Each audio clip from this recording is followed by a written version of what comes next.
Está logo em Gênesis 2:18, que diz: não é bom, repete comigo, não é bom que o homem esteja só. Eu nunca entendi isso até estar casado. Por exemplo, se eu estou, como um dia de hoje, normal, minha esposa em casa me esperando, meus filhos e tal, é certo que eu vou dormir antes das 10h30, porque amanhã tem café com destino, porque a Janine tem toda uma regra em casa de horário, as crianças, bota as crianças para dormir, não sei o quê. Mas se a Janine estivesse viajando, eu estivesse com meus amigos, não tem hora para dormir. As crianças falam: vai lá, papai confia em você, hein, filhão, pode dormir, vai lá. Ficam jogando videogame até 3 horas da manhã. Já aconteceu na tua casa também, não? Isso eu estou falando as coisas leves, não vamos nem partir para quem leva uma vida mais pesada. Vamos ficar dentro da área cristã aqui. Dentro do que pode. Tem gente que fala assim: não, porque o casamento é tipo uma prisão. É isso mesmo, acertou. Acertou, é isso mesmo. Deus colocou a gente nessa prisão divina para a gente não se soltar. Porque não é bom que o homem fique só. A gente sempre interpretou esse versículo só pelo lado da solidão. Não é bom porque o homem não pode ficar sozinho, não. É perigoso demais. Ou a mulher não interfere diretamente no comportamento do homem? Aí, caramba. Quem é que tinha um marido que bebia muito e parou de beber por causa de você? Jesus, né? Mas usando sua vida.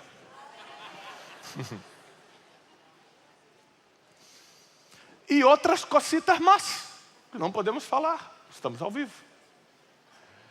Quantas coisas a gente deixa de fazer por amor à família que estamos formando, sim ou não? Então, quando a Bíblia diz não é bom que o homem esteja só, não é só a solidão do ser humano. Realmente não é bom estar sozinho em termos de solidão. Mas não é bom a gente estar sem pessoas que regulem nossa caminhada. A família é um termômetro da nossa caminhada terrena. Você não vai ter pessoa melhor para colocar o dedinho com todo amor na tua cara do que o teu cônjuge. Geralmente a mulher tem um sexto sentido de falar para o marido: olha, eu não gosto dele, cuidado. O marido fala: que isso, gente boa, homem de Deus.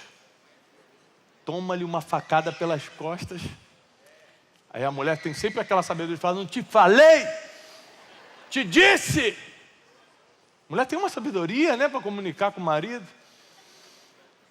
E aí, na verdade, um foi colocado na vida do outro, porque sozinho a gente erra muito mais. Repete comigo: sozinho eu erro mais. Então não é bom que o homem esteja só. Então o princípio da família começa logo em Gênesis 2, que não é só combater a solidão, mas eu vou criar um projeto para você errar menos. Quem pegou até aqui? Então não tenha dúvida que eu erro muito menos na vida, não porque eu sou um super santo e homem de Deus, mas porque eu tenho uma família. A família traz várias coisas como responsabilidade, faz eu acordar cedo para trabalhar. Ou você acha que todo dia você acorda feliz para trabalhar? Ai, que delícia! 5 horas da manhã, adoro trabalhar. O que são 14 horinhas? É assim? Todo dia? Todo dia? Mesmo que você faça o que ama, tem dia que você vai falando: meu Deus, eu tenho um filho para sustentar. Sim ou não? Participem comigo, que hoje eu estou querendo participação. Eu estou com uma necessidade de aceitação hoje. Eu acho que esse negócio da solidão aí do homem. Então o primeiro princípio não é bom que o homem esteja só. Então encontre, e esse homem aqui está falando ser humano, né? Encontra a sua cara metade. Quem ainda está solteiro? Todo mundo? Mas falaram que era culto da família, culto de solteiro? Ah, você veio profeticamente. Entendi. Quem está solteiro, levanta a mão. Ah, querida, tem um ali, livre ali, ó. Você pode, se quiser resolver hoje, né? O restaurante fica aberto até 11h30, mais ou menos, em São Paulo. Dá tempo. Tem pastor para casar e tudo. Aqui é rápido. Olhou, Deus confirmou, casa. Aqui assim é rápido. A gente dá 2 horas para você decidir. Não decidiu, não é de Deus, pronto, muda. É brincadeira. Então depois você encontra alguém, você que está solteiro vai encontrar. Tiago, e se não encontrar? Amém. Glória a Deus por isso. Vai sobreviver. A Bíblia não diz, é inadmissível que o ser humano esteja só. A Bíblia diz que não é bom. Mas tem pessoas que só vão cumprir o chamado na terra sem estar com ninguém, sim ou não? Ou Jesus errou quando não casou? Ou o apóstolo Paulo cometeu algum pecado em não casar e formar uma família? Porque cada um sabe do que tem que fazer. Tem pessoas que não conseguem ficar sem esse afeto, sem essa proteção. E tem pessoas que têm uma missão tão poderosa, tão focada, que fala, puxa. Eu estava nessa viagem agora, eu viajo muito a trabalho e também a ministério, ministério voluntariamente, a trabalho profissionalmente, e eu sempre falo com a minha equipe quando a gente está no avião, puxa, se eu não tivesse uma casa para voltar, eu emendaria essa viagem na outra, faria isso com aquilo, faria uma conferência não sei aonde, eu ia produzir 10 vezes mais, profissionalmente e ministerialmente. Por isso que o apóstolo Paulo fala assim, olha, é melhor, quem está solteiro é melhor que não case, porque você vai servir 100% ao Senhor. Aí hoje eu entendo isso, eu falei, é verdade, porque hoje eu servindo a Deus, eu me pergunto, né, se eu não tivesse família, o que eu precisava, por isso emocionalmente eu precisava, espiritualmente também, eu precisava dessa proteção em todos os sentidos, espiritual, emocional, comportamental, eu precisava. Mas se eu fosse um apóstolo Paulo que tinha um dom, que é um dom que você recebe, eu não me abraso com nada, eu não tenho necessidade emocional com isso, eu vou servir 100% ao Senhor, realmente você produziria muito mais, sim ou não? Mas a maioria de nós precisamos de alguém. E aí você casa. Quando você casa, passa para a segunda base bíblica, que está no livro de Timóteo. Abre comigo. Em 1 Timóteo 5:8, se você tem sua Bíblia aí,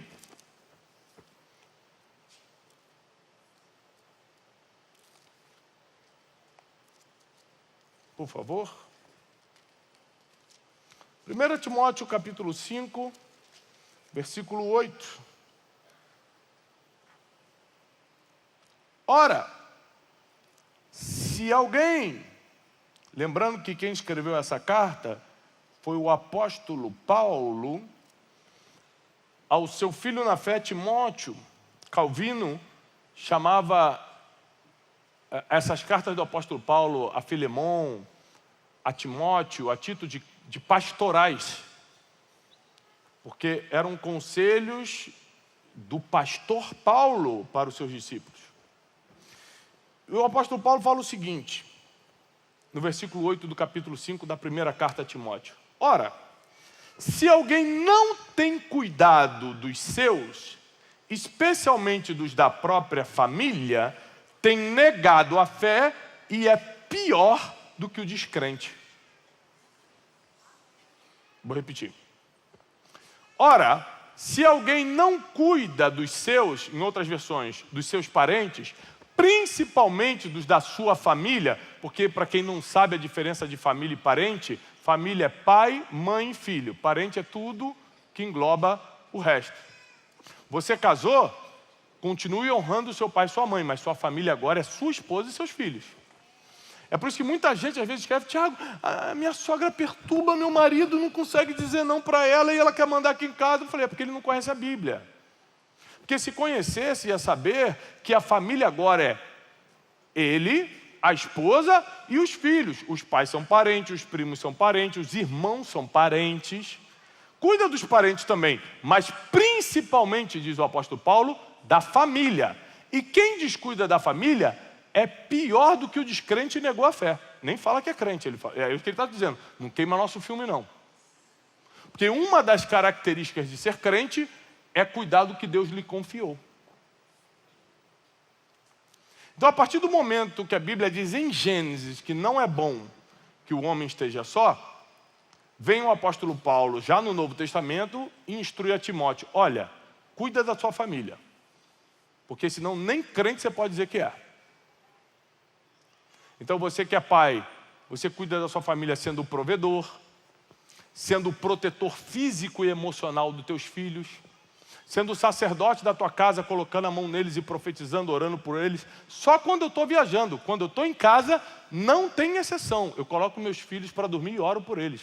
Deus te abençoe, que você seja um grande homem de Deus, que você seja uma grande mulher de Deus. Eu tenho 2 meninos e 2 meninas. É muita oração na hora de dormir, são 4. Tem que tirar um tempo, né? Eu já considero o meu tempo de oração. Eu falei: Deus, aqui já foi 1 hora, acho que já foi por hoje, né? Devocional. Então, assim, nós temos responsabilidades, que o cuidado não é só colocar comida na mesa. O cuidado é como você está educando, que tipo de palavras você está usando com seus filhos, que tipo de amizade você permite eles terem, quanto tempo de tela você deixa eles ficarem. Aí, Tiago, eu não sabia que tela fazia mal, então é sua obrigação como pai, como mãe, ler um pouquinho, sair do TikTok e ler um pouco de livro, para você entender o que faz bem e o que faz mal para o seu filho, psicologicamente, espiritualmente e emocionalmente. Ninguém disse amém, porque graças a Deus está todo mundo acertando aqui. Senhor, leva a tua igreja que está pronta. Eu vejo que a igreja está preparada. Quando não tem um amém é porque está todo mundo certo. Aí eu fico bem, estou feliz. Se Deus arrebatar hoje, está todo mundo salvo. Já o terceiro ponto, tá? Por favor, abre comigo em Provérbios 22:6. Ou seja, em Gênesis eu monto a família, porque não é bom que o homem, o ser humano, fique só. Em Timóteo eu entendo que para ser crente eu tenho que cuidar dos meus, especialmente da minha família, porque se eu não cuido da minha família eu estou negando a fé e sendo pior do que o descrente, Então não vem com um papinho de ficar colocando o dedo, apontando o dedo para quem está lá fora. Está lá em pecado lá fora se você não cuida nem da tua família. A Bíblia diz que você é pior do que quem está lá fora. Vai ler a Bíblia. Mas agora entra um terceiro conselho bíblico que tem em Provérbios 22:6. E diz assim: ensina a criança no caminho que ela deve andar, e quando ela crescer, envelhecer, ela não se desviará disso. Amém? Que bom que você disse amém. Só que aqui tem um problema. É que está dizendo que você que é pai, que é mãe, vai ter que assumir uma responsabilidade de educador com seus filhos. Você não é quem paga a creche do filho. Você não é quem paga o aluguel para o seu filho ter um teto. Você é quem educa, ensina o teu filho. A escola vai afiar a inteligência do teu filho em matemática, que você não é obrigado a ensinar se não souber, geografia, química e outras coisas. Agora, quem ensina o que é certo e errado é você. Quem ensina o temor a Deus é você. Quem ensina que deve tratar os outros com honra é você. Que não se deve diminuir ninguém é você. Que não se deve mentir em nenhuma situação é você. E você ensina mais a criança com aquilo que faz do que com aquilo que fala. Eu faço questão de orar, eu faço o meu devocional. Eu tenho vários cantinhos na minha casa que eu adoro. Eu tenho minha biblioteca. Dentro do meu quarto, eu tenho uma antessala onde eu posso fazer meu devocional. Eu posso usar também outros lugares da casa, mas sabe onde é que eu faço meu devocional pela manhã? Na sala de estar. Porque eu começo meu devocional às 6 e às 7 meus filhos estão indo para a escola. Isso quer dizer que intencionalmente eu faço em um lugar onde todos podem ver, para eles saberem que os pais ajoelham antes de sair para o trabalho, oram, leem a Bíblia. Eu podia fazer em lugares mais privados, mas ensinar a criança exige exemplo e não somente sermão. Sabe como é que eu aprendi isso? Sabe por que eu estou te falando isso? Porque eu comecei a cobrar muito minha filha adolescente para ler. Eu falei: você tem que ler livro. Filha, você não lê? Eu vou ter que ler, e ler. Comecei a falar: teve uma hora que eu já parti para o suborno. Se você ler, papai te dá R$100. Eu comecei a apelar, apelei. Ela virou para mim um dia e falou assim: pai, por que eu vou ler se você nunca lê? O sangue esquentou, Satanás tentou se apropriar do corpo. Eu falei: não vai entrar, não pode, que eu sou crente. Eu falei: de onde você tirou que eu nunca leio? Ela: nunca vi você lendo. Deixa eu te fazer uma pergunta para você que me acompanha na internet. Você acha que eu leio? Sim ou não? Sim, muito. Eu estou construindo uma biblioteca nova de 6.000 livros agora. Dificilmente. Eu tenho que estar muito mal para não ler 2 ou 3 livros por mês. Como é que minha filha, vai fazer 17 anos agora, me acusa de não ser um leitor? Eu vou ler por quê se você não lê? De onde ela tirou isso? Eu te explico. Porque eu, desinformado, e aí eu estou te poupando agora da desinformação, lia na biblioteca. Trancava a minha biblioteca em paz, ia lá, adorava meus livros, pegava, vou ler hoje Dostoiévski, vou ler tal coisa, vou ler Kierkegaard, vou ler não sei o quê. E pegava e ficava me deliciando no livro. E minha filha estava dormindo há muito tempo no quarto dela. Aí eu entendi. Ela acha que eu não leio porque ela não me vê lendo. Aí eu peguei os livros da semana, comecei a colocar na cabeceira da cama, como à noite é o momento que meus 4 filhos vêm na cama ficar um pouquinho com a gente.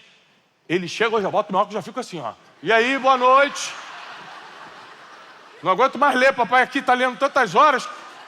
Como é que foi a escola? Porque eu entendi que o exemplo grita muito mais do que as palavras. Seus filhos têm que te ver orando, seus filhos têm que te ver abençoando um ao outro, seus filhos têm que ver você profetizando sobre eles, têm que ver você lendo a Bíblia. O que eles verem você fazendo, eles farão também. Ou vão acreditar que é o certo a se fazer. Então, quando a Bíblia diz, ensina o caminho que deve andar, porque quando forem velhos não vão se desviar disso, não é só os princípios morais, éticos, que até quem não é crente precisa seguir. Porque você tendo religião ou não, mentir é errado para qualquer um, sim ou não? Sim. Roubar, pegar o que não é seu é errado para qualquer um, sim ou não? Sim. Deslealdade é deslealdade para qualquer um, sim ou não? Para o ateu também é. Então não estou falando somente dos princípios morais e éticos, mas principalmente dos princípios milenares. Temer a Deus. Que é mais do que reconhecê-lo como Deus, é respeitá-lo como Deus. No método Destiny, eu quando dou um princípio da honra, eu ensino o seguinte. São 4 níveis de honra, vou te adiantar 2 aqui. Dar um spoiler rápido. São 4 níveis. Os 2 primeiros. Honra número 1 de nível de honra, reconhecimento. Ou seja, no último censo brasileiro, deu que 92% dos brasileiros reconhecem Deus. Se você falar para um brasileiro assim, ó, ele pode nunca ter ido numa igreja católica, evangélica, centro espírita, nunca foi em nada. Você fala assim, Deus te abençoe, o que ele vai responder? Amém. Pronto. Brasileiro é assim, porque 92% acreditam em Deus. Ele pode não ter uma religião, mas 92% acreditam em Deus. Mas já no segundo nível de honra, aí já cai drasticamente, cai para menos de 10%. Que é respeito. Reconhecer que tem Deus, 92% reconhecem. Respeitar é fazer o que ele gosta e não fazer o que ele odeia. Por exemplo, um casamento só fica de pé se você respeitar. Fazer o que a pessoa gosta e não fazer o que ela odeia. Sim ou não? Com Deus é justamente isso. Então assim, quando a gente fala tem que temer a Deus, está falando o seguinte, respeitar. É um extremo respeito. Eu não tenho coragem de fazer o que ele não gosta. Aí se você for ver a vida das pessoas, você vê o Instagram dela, versículo bíblico, né? Uma profecia, filha de Yeshua, e a foto você tem que passar rápido para não escandalizar e cair em pecado. A bio não bate com o feed.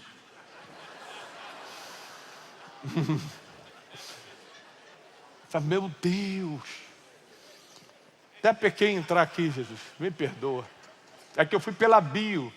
Me enganaram. Então, ensinar a criança no caminho que deve andar é mais do que você simplesmente dar sermão de princípios morais e éticos. É você ensinar com a tua vida, com os teus exemplos, o que é temer a Deus. Porque eles nunca vão se desviar do que viram vocês fazerem.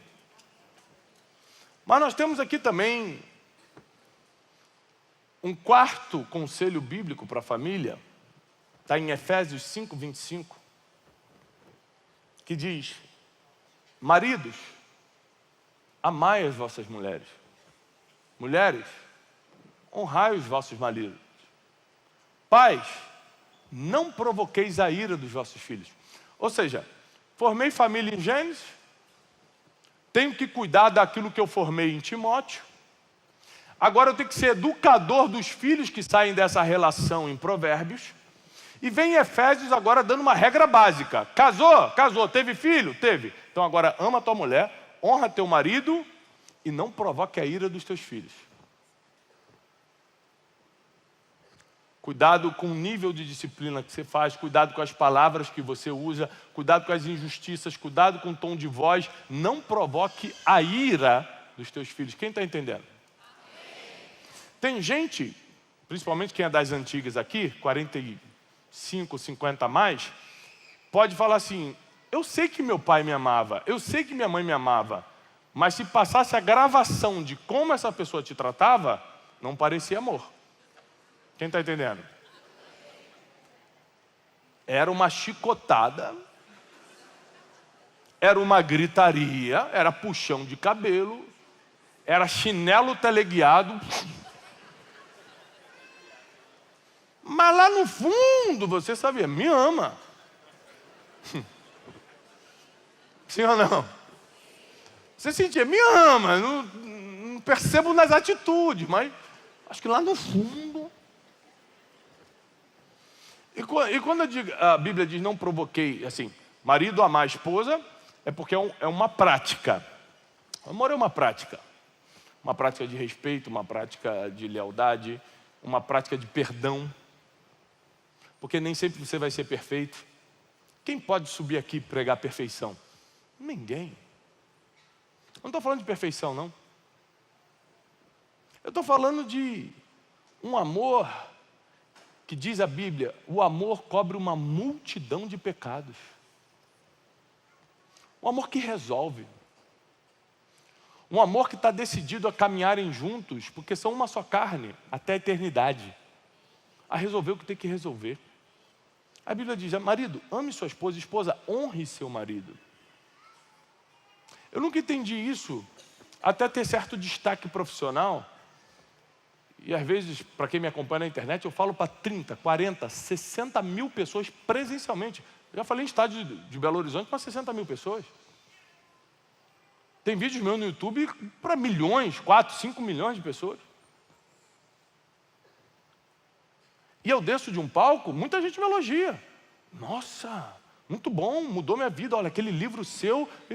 Mas sabe qual é o elogio que muda minhas emoções? É o da minha esposa. A pior coisa é você ser elogiado fora e dentro não ser honrado. Então, quando a Bíblia diz, esposa, honre seu marido, é engraçado que ele não usa a palavra ama. Porque a linguagem de amor do marido é diferente. Depois eu explico isso porque tem crianças. 2 entenderam. A linguagem é diferente do marido. O marido não precisa de eu te amo toda hora. Ele precisa só de uma provinha mais física desse amor. Eu fico aqui, não ultrapassarei essa interpretação, mas ele faz questão da honra. Ele ser elogiado na rua, pela vida profissional, pela postura, pelo comportamento, pela prosperidade, pelo sucesso, por sei lá o que ele está alcançando na rua, e em casa não, destrói ele por dentro. A Bíblia usa as palavras certinhas. Marido tem que amar, porque a mulher quer se sentir amada. O homem tem que ser honrado, porque amado ele se sente de outras formas. E filhos, além de serem ensinados, não podem ser provocados. Pronto, eu estou te dando aqui o manual bíblico da família. Dá até um livro aqui. Vou lançar até hoje para concorrer com o pastor Marquinhos um livro de família. Faz rapidinho a transcrição do que eu estou falando, que eu vou lançar ali no final com o autógrafo. Compre o livro do pastor Marquinhos. E por último, está em Josué 24:15, que é um discurso famoso, que Israel começa a se dividir, começa cada um ter um pensamento, começa cada um querer fazer uma coisa. Aí Josué reúne todo mundo e fala o seguinte: Josué era o líder de Israel nessa época, pronto para entrar na terra prometida. Ele falou assim: ó, quer saber? Cada um faz o que quiser. Quer levar a vida que você quiser? Pode levar. Mas eu e a minha casa serviremos ao Senhor.